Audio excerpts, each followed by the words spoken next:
नमस्कार, मी डॉक्टर शैलेश जगदीश पाटील, हृदयरोग तज्ञ, हृदयम हार्ट क्लिनिक सोलापूर आणि अश्विनी रुग्णालय सोलापूर। आज मला इथे बोलायचं कारण की जागतिक उच्च रक्तदाब दिन म्हणजे वर्ल्ड हायपरटेन्शन डे हे 17 मे रोजी आहे। त्यानिमित्तानं मी तुम्हाला काही सल्ले देऊ इच्छितो। म्हणजे उच्च रक्तदाब म्हणजे काय हे आपल्याला आधी माहिती पाहिजे। जेव्हा रुग्णाचं बीपी 60च्या आतमधले रुग्णांचं बीपी जेव्हा ब्लड प्रेशर किंवा रक्तदाब जे म्हणतो आपण 140/90च्या वर असेल तर त्याला आपण उच्च रक्तदाब म्हणतो। आणि तेच 60 वर्षानंतरचे जे रुग्ण आहेत त्यांचं जेव्हा ब्लड प्रेशर 150/90च्या वरती असेल तेव्हा आपण त्यांना उच्च रक्तदाब आहे असं म्हणतो। आणि ह्याची मुख्य कारणे काय आहेत? सगळ्यात कॉमन जे आहे ते आहे इडिओपॅथिक म्हणजे ज्याचं कारण अद्याप सापडलेलं नाही। तुम्ही पहा, बरेच रक्तदाबचे पेशंट मध्ये सगळे टेस्ट झालेले असतात आणि ते सगळे नॉर्मल असतात, तरी पेशंटचा ब्लड प्रेशर जास्त असतो। त्याची कारणे काही सापडलेली नसतात, अनुवंशिक असू शकतं किंवा बाकीचे काही कॉजेस इडिओपॅथिक जे आपण त्याला म्हणतो। दुसरं आहे सेकंडरी कॉजेस। सेकंडरी म्हणजे दुसऱ्या कारणामुळे जेव्हा बीपी वाढतो, जसं किडनीचा प्रॉब्लेम असेल, किडनी फेलियर असेल किंवा किडनीच्या वरती ग्रंथी असते ॲड्रिनल ग्लँड म्हणून, त्याचे प्रॉब्लेम्स असतील तेव्हा बीपी वाढतो, किंवा हार्ट पेशंट्स मध्ये बीपी वाढू शकतो, किंवा थायरॉइडचे प्रॉब्लेम असतील तर त्या पेशंटमध्ये बीपी वाढू शकतो। हे सगळे जे सेकंडरी कॉजेस आहेत म्हणजे दुसऱ्या कारणामुळे ब्लड प्रेशर वाढतो, हे सेकंडरी कॉजेस आहेत। त्यावेळेस आपल्याला दोन्हीचं ट्रीटमेंट करावं लागतं। ब्लड प्रेशर कंट्रोल करावा लागतो आणि ज्या प्रॉब्लेममुळे बीपी वाढलाय ते प्रॉब्लेम हे सॉल्व्ह करावं लागतं। सध्या तुम्हाला माहिती आहे की ब्लड प्रेशर किंवा उच्च रक्तदाबाचं प्रमाण भारतामध्ये खूप वाढतोय। सध्या 30% हे त्याचं इन्सिडेंट प्रिव्हॅलन्स आहे, म्हणजे 10 मधल्या 3 लोकांना उच्च रक्तदाब आहे सध्या। आणि हे हळूहळू वाढत आहे, म्हणजे 2025 किंवा 2040 पर्यंत हे 40% पर्यंत होईल, म्हणजे 10 मधले 4 लोकांना रक्तदाब असेल। तर हे खूप डेंजरस सिच्युएशन आहे सध्या। आणि ह्याचं म्हणजे ह्याची कारणे काय आहेत? आता तुम्हाला माहिती आहे की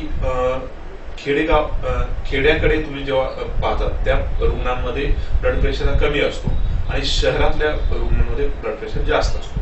याचं कारण ह्याच्यामुळेच की वाढतं जे शहरीकरण आहे त्याच्यामुळे आपल्या दैनंदिन जीवनामधला ताणतणाव खूप वाढलेला आहे। लहान मुलापासून वृद्धापर्यंत प्रत्येक जण हा काहीतरी टेन्शन मध्ये आहे। त्याच्यामुळे आपलं टेन्शन वाढतोय आणि त्याच्यामुळे रक्तदाबही वाढतोय। दुसरं आहे व्यायामाची कमतरता। तुम्ही बघताय की आजकाल हे जे युवक आहेत त्यांच्यामध्ये व्यायामाची खूप कमतरता आहे। त्यांना व्यायामाचे फायदे काय आहेत ते माहिती नाही। बरेच लोक दुर्लक्ष करतात आणि त्याच्यामुळे हे उच्च रक्तदाबाचं प्रमाण वाढलेलं आहे। तिसरं आणि महत्वाचं आहे आहार। आपला युवकांचं आहार जे आहे ना ते आता फास्ट फूड म्हणजेच जे जंक फूड आपण ज्याला म्हणतो त्याच्याकडे खूप वाढलेले आहे। म्हणजे जे तेलकट आणि जे फार कोलेस्ट्रॉल युक्त पदार्थ आहेत ते जास्त सेवन होत आहे आणि जे पौष्टिक आहेत म्हणजे फळभाज्या पालेभाज्या त्याच्याकडे दुर्लक्ष होतोय, त्याचं प्रमाण कमी होत जातोय। आणि जे बाहेरचे जे अन्न मिळतं ज्याच्यामध्ये जास्त मीठ असतं ह्या मिठामुळेही रक्तदाब वाढतो। आणि चौथं कारण आहे जागरूकता। म्हणजे आपण जरी पेशंटला सांगितलं की तुम्हाला उच्च रक्तदाब आहे, तुम्ही काळजी घेतली पाहिजे, तरी पेशंट बरेच वेळा दुर्लक्ष करतात, बरेच वेळा एखादी टॅबलेट घेत नाहीत किंवा डॉक्टरांकडे रेग्युलर दाखवत नाहीत। त्याच्यामुळेही त्याचे परिणाम खूप वाढायला लागतात। असं जर रक्तदाब वाढत गेलं तर बरेच प्रॉब्लेम होऊ शकतात। म्हणजे मेंदूमध्ये रक्तस्राव होऊ शकतो किंवा मेंदूमध्ये ब्लॉक होऊ शकतो, हार्ट फेलियर होऊ शकतो किंवा किडनी फेलियर होऊ शकतो। असे बरेच प्रॉब्लेम्स आहेत। डोळ्यामध्ये तुमचं विजन जाऊ शकते। असे बरेच प्रॉब्लेम्स आहेत उच्च रक्तदाबामुळे, त्यामुळे ते आपल्याला कंट्रोल केलंच पाहिजे।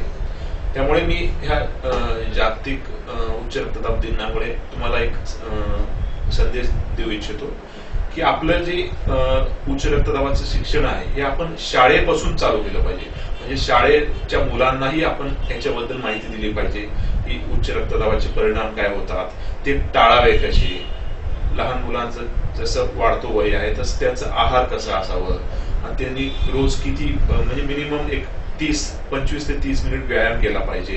कुठल्याही प्रकारचा व्यायाम म्हणजे स्पोर्ट्स म्हणा किंवा स्विमिंग म्हणा किंवा पळणे, ह्या सगळ्या गोष्टी त्यांनी केले पाहिजेत. सायकलिंग म्हणा आणि शक्यतो तणावरहित राहायला पाहिजे त्यांनी.